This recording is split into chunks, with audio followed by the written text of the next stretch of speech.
Magandang araw mga kaibigan. Gawa tayo ng pandesal. Ito, sinimulan ko na. Halo-halo ko na lahat ng mga ingredients.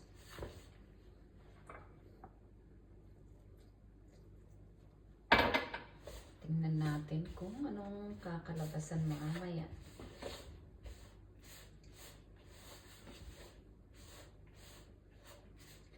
Since nasira yung aking mixer, siguro i-ano ko na lang siya.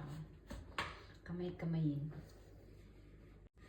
Dagdag ako ng tubig kasi kulang.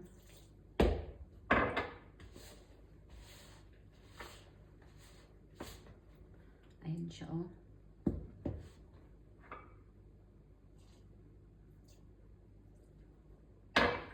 Konti-konti muna para makontrol yung tubig. So, ito na po yung dough. Aalsa yan mamaya. So, ilalagay muna natin sa isang side. So, and guys, umalsa na po yung ating dough. So, ang gagawin natin, ipapunch para matanggal yung hangin.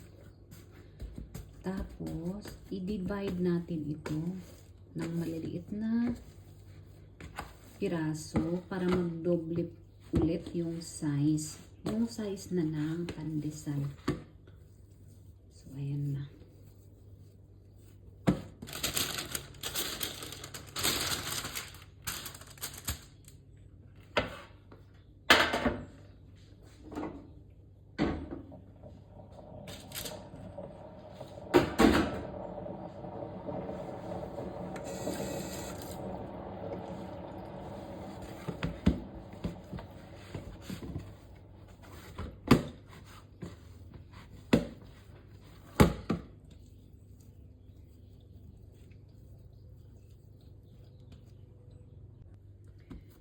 Ayan.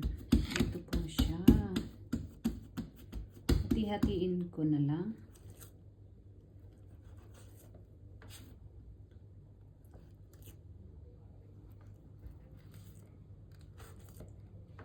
Malinis po itong pinaglagyan ko. So, ayan. Mga ganitong kalaki po. Ayan. Buuin natin yung bilog. Ganyan.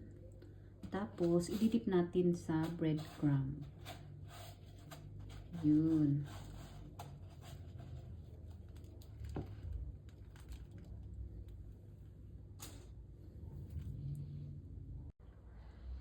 Ayan na po. Ayan na po. Nag-double na ang size. Kaya, isasalang na natin sa oven. At ito na nga guys, yung ating homemade na pandesal.